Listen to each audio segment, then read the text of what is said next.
Hello again, everybody. This is Comic Book Hangover. It is time once again for another weekly haul, weekly review video. Now, if everything looks and sounds a little bit differently this week, it's because I'm having trouble with my laptop. The camera was giving me trouble, and the microphone that I use on my laptop doesn't seem to be wanting to work, so I'm having to go back to using my phone. So hopefully this is just a one-time thing, but if it isn't, it's nice to know that I got at least a little bit of backup so that I could do these videos for you guys and gals out there. So without any further ado, as they say, let's just get into the books that I picked up last week that I wanted to talk about. There's a couple back here that I picked up that, were good reads, but really these are the ones I really want to talk about. First up is going to be the concluding chapter of Batman versus Bigby, A Wolf in Gotham. Now this one here, we find out who the main villain was behind all the shenanigans in Gotham City, and it turns out, and I'm sure this by now, this book came out a week ago, so by now this should not be much of a spoiler. It was Frau Totenkinder, the wicked witch in all the fairy tales. You know, the witch that tried to eat Hansel and Gretel, for example. It's all her. She tried to come back to life and get more power, and she was thwarted. So I'm not sure this is going to lead into the upcoming Fables 12-part maxi series or not. I kind of hope it does, but even if it doesn't, I'm still getting some more Fable stuff, and I'm happy about that. But this was a great read. If you're a fan of Fables, that was definitely something you should definitely check out. It was a lot of fun. It was great, and I'm just more excited about the upcoming Fables maxi series starting in May than I was before. The next one is going to be Silver Surfer Rebirth number 2. I think it's a 5-part miniseries. I only grabbed the one cover this week. Just having a nice Ron Lim Silver Surfer and Thanos cover. It's great. It's nice to see Thanos drawn the way he should be drawn, the old school classic style. Now this is getting to be a pretty interesting series. Thanos is looking for the reality gem that was stolen from him, and he's basically asked in his own way, asked the Silver Surfer to help him out with it. He's not helping. He doesn't want Adam Warlock to help, because even though he respects Adam Warlock, he doesn't trust Warlock. So now this one here, we do find out who stole the gem, and we also find out who he stole the gem for. And going into this, there's also kind of a mistake in this issue. But we have, in this last page here, let's see if I can see what I'm doing here. All right. In this last page here, we see it is Jack of Hearts that stole the Infinity Gem. And as far as who he's working for, the tendrils there are a bit of a clue as to who he's working for. But on the last page here, if I can get these books to cooperate with me. Yeah, on the last page here, you really get a good clue. And now that's going to be his leg, and it's clearly Tyrant. And I did look it up. Issue 4 or 5 has Tyrant on the cover, so it's nice to know that they're bringing him back. And what Tyrant would do with the Infinity Gem is beyond scary. Now, as far as the mistake that I saw in here, this is kind of a little bit of a nitpick, because I'm old school Marvel. The movie stuff doesn't interest me, and the changes that they made in the movies are one of the many reasons why I don't care for the movies. But then when they take those changes and put them in the comics and just basically retcon entire chunks of Marvel history, it really aggravates me. So with here, in this page here, we've got Nebula, her sort of cybernetic part. And where is it at? Yeah, right there. What she says to Thanos. I don't know if that's going to focus on it or not, but what she says there is, he's not here, father. She calls Thanos father. Now, Thanos is not her father. Never has been. She's always claimed that Thanos was her grandfather, a claim that he disputes because she's never presented any evidence to prove her accusations to be true. And he's said that numerous times during the Infinity Gauntlet affair when she first shows up. He said, she claims to be my granddaughter.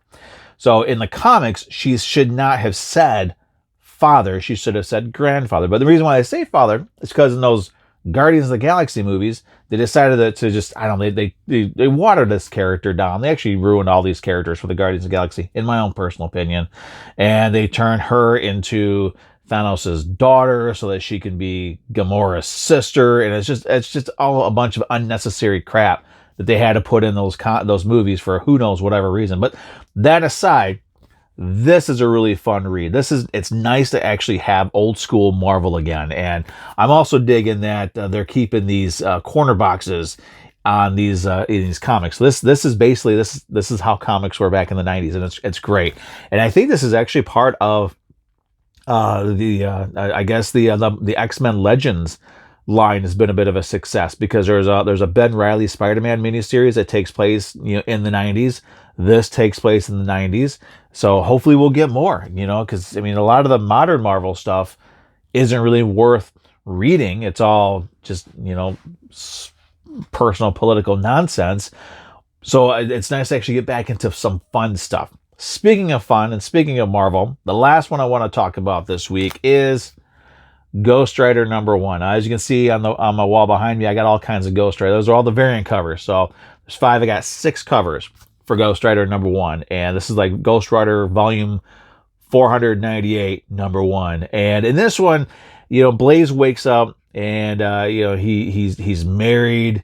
He's married to Roxanne, and his kids, I think Craig and Emma were his kids' names.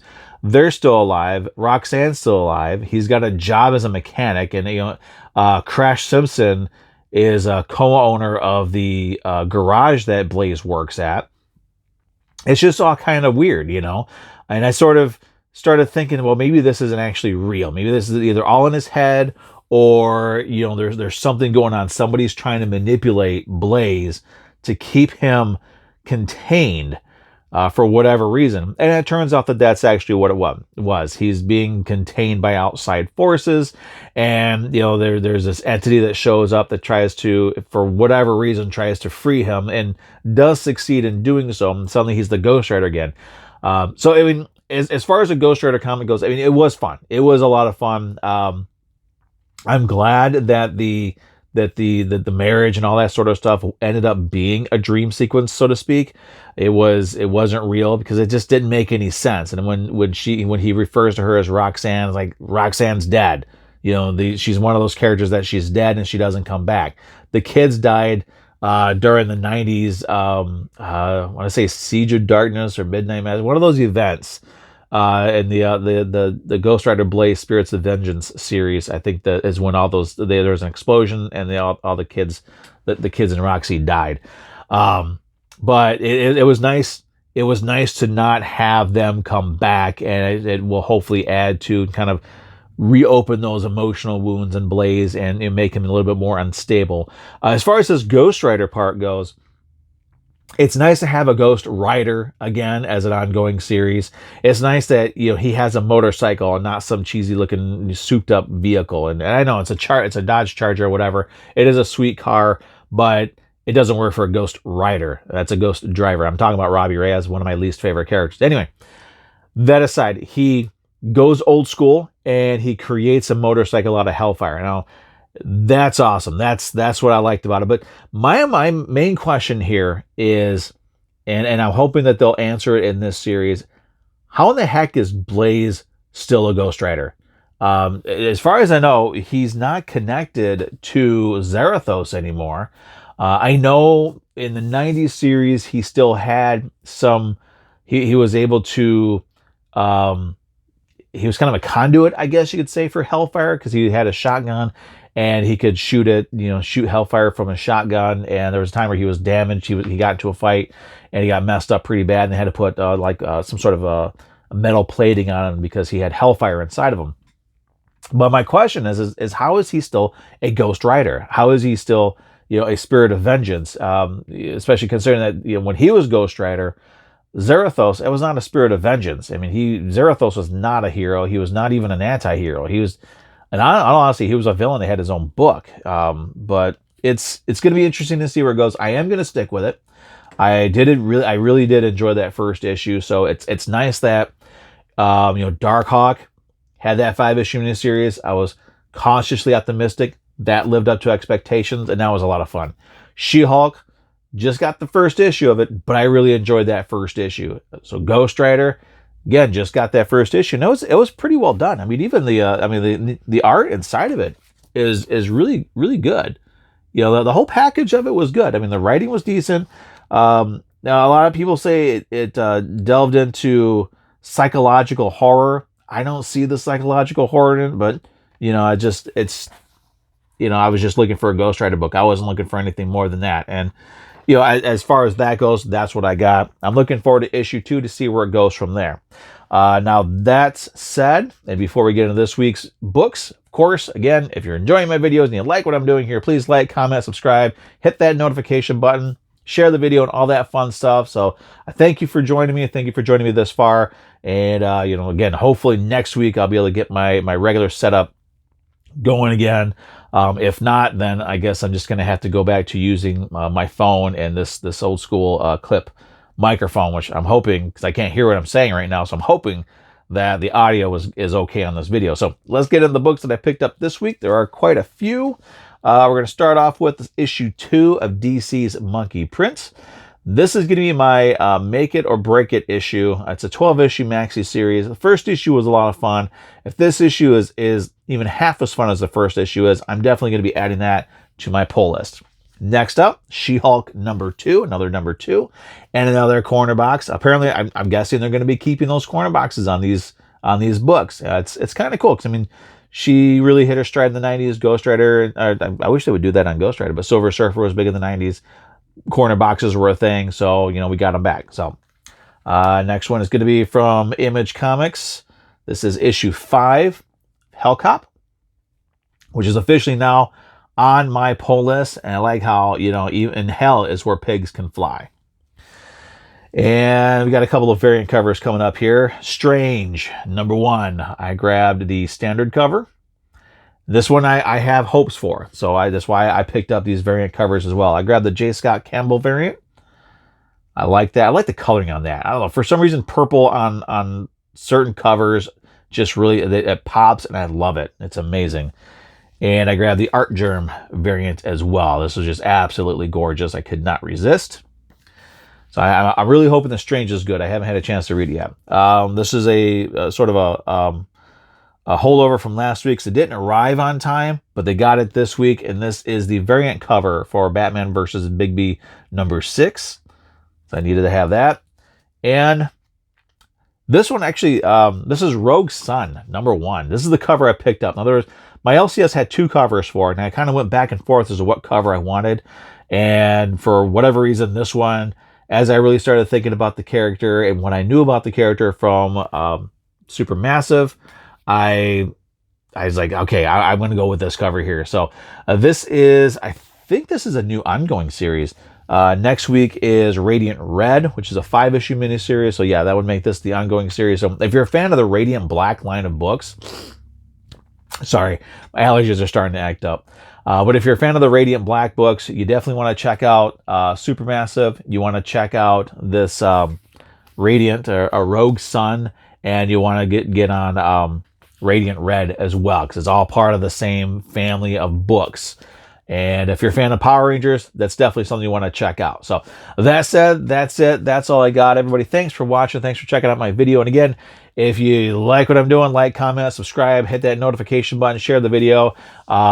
Actually, you know, let me know which books did you pick up. If you grabbed Ghostwriter, Silver Surfer, or even other the books that came out this week, let me know in the comments down below. Let me know what you thought about Ghostwriter. I'm very curious to see what other people think about this book. He's one of my favorite characters. Actually, he is my favorite character of all time, which is why, you know, I'm really kind of I'm always hesitant to buy a lot of the recent stuff, because I mean, to me, it just kind of the whole Ghostwriter thing has just been kind of muddied. You know, there's a lot of unnecessary stuff that they've added to it that I really think they need to dial back quite a bit. You know, all these different Ghostwriters from different cultures and all this nonsense. Ghostwriters riding woolly mammoths and Ghostwriters driving cars. It needs to be dialed back quite a bit and just get back to basics. Get back to, you know, your basic Ghostwriter story of the way we used to have. And then you can add a few things after that, but it really does need to be restarted. And I'm hoping that this is a step in that direction. So that said, yeah, let me know what you think in the comments down below, what you think about the new Ghostwriter series, and I will see everybody, actually, I might see everybody in a couple of days. I am, since this is the Ghostwriter's 50th anniversary And I have all kinds of Ghostwriter stories and trades and all that sort of stuff. I'm going to be going through and rereading a lot of my favorite Ghostwriter stories. And as I'm rereading them throughout the year, I'm going to be doing reviews on these Ghostwriter books that I have been reading. So, like I said, Ghostwriter is my favorite character. And since it's 50th anniversary, I don't know what Marvel's planning on doing, but I would like to have a bunch of Ghostwriter stuff on my channel here throughout the year of 2022, because, you know, if it wasn't for Ghostwriter, I wouldn't be getting all this crap right now. I wouldn't be here on this channel right now if it wasn't for Ghostwriter. So I'm going to do something like that. Not sure when the first one is going to go up. I'll let everybody know. If I get it recorded, I will set it to a premiere date for us. If you have your notification buttons clicked, you'll get that notification when my first Ghostwriter review video goes up. So that said, everybody have a great weekend, and we'll see you all very, very soon.